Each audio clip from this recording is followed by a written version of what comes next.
Many of us were told in Sunday school that people lived to be over 900 years old in the past. This was taken from the book of Genesis in the Bible. Now, come on, no one believes that, do they? Well, I just figured that there was some explanation for it, like the year was a lot shorter or something like that. As I got older, I kind of forgot about this claim in the Bible, or at least I didn't pay much attention to it. But later on, I began to discover something incredibly fascinating. The Bible states that the earth was quite different before the worldwide flood. Now, if you do not believe in the Bible or a worldwide flood, you will still find the following information quite fascinating. It began over a decade ago when I watched some videos featuring an engineer named Carl Baugh, who ended up using his research for NASA, and he was also the author of Against All Odds. He did some amazing work on what the environment was like before the flood. According to the book of Genesis, it was completely different than it is today, and we will look at the scientific validity of his ideas later on. To be frank with you, much of what is given in this lesson is a story, much like evolutionists give for their stories about evolution.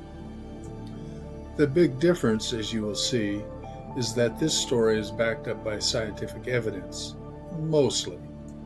Some of it cannot be proven, but seems to be backed up by the evidence. So can I back it all up by evidence? Maybe not. But as you will see, the scientific support is quite substantial. When we look at the conditions before the worldwide flood, as described in the book of Genesis, we find one significant thing that makes the world different than it is today. There was a firmament or a canopy around the earth. But the problem was the type of canopy. The Hebrew word rakia actually implies a pounded or a stretched out metal.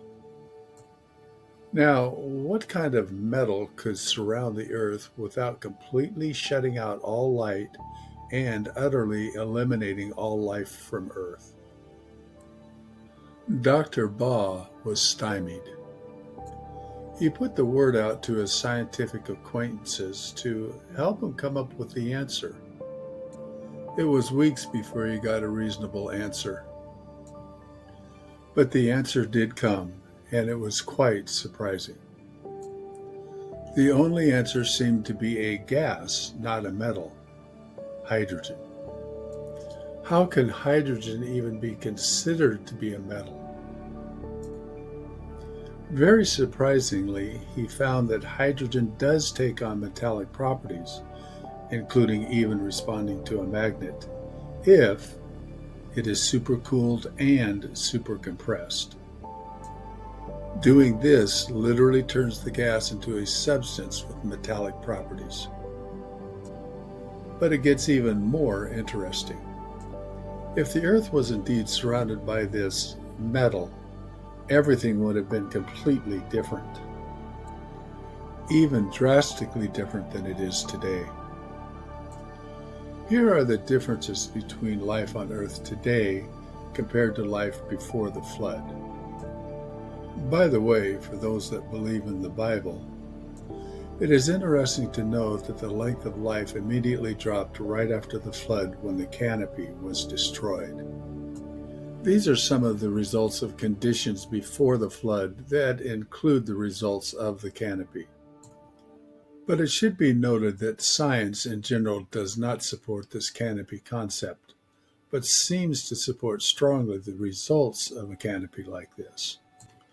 First, the magnetic field around the Earth was many times stronger than it is today, which of course would help hold up this canopy.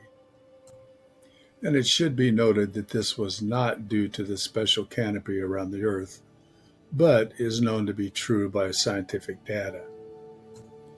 The canopy would have caused there to be a magenta hue around the Earth. This color is similar to the color that you might see at sunset. The color has been known to be very calming, hence possibly the origin of the phrase, "You are looking through rose-colored glasses." It is also known to be healing in some cases, such as with dyslexia and other maladies. This hue would have more than likely lasted into the night, but to a much lesser degree. The atmospheric pressure would have been much greater than it is today, possibly twice as much. There is evidence to show that this is true by the air pockets that have been found in amber. The oxygen level would have been considerably greater than it is presently. This has also been verified by the air samples. The ultraviolet rays would have been filtered out by the canopy. The entire Earth would have had a semi-tropical climate with no part of it getting extremely hot or extremely cold. Semi-tropical plants are found in both the Arctic and the Antarctica. Nighttime would be cooler than during the day, but the canopy would have kept the Earth fairly comfortable even at night. The scientific evidence has shown that all of these points are backed up by scientific evidence and were present in the past, except the magenta color has not been proven. As mentioned earlier, this has been done by diagnosing the contents of air pockets that have been discovered in amber, as well as the evidence found in the layers of the Earth. The results of these differences have an enormous effect on living things that live in those conditions. In fact, just one or two of these conditions can be a real life changer. Let's look at some of these differences.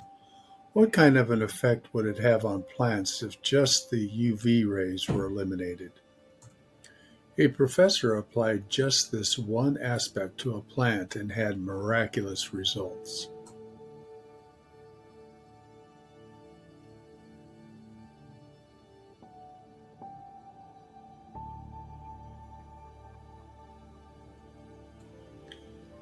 A professor, Dr. Kiyomori, began his experiment in his basement in Japan. He began raising a cherry tomato plant by putting it at a spot where he piped in light through fiber optics, thus eliminating the UV rays from the sun. To be continued in the next lesson.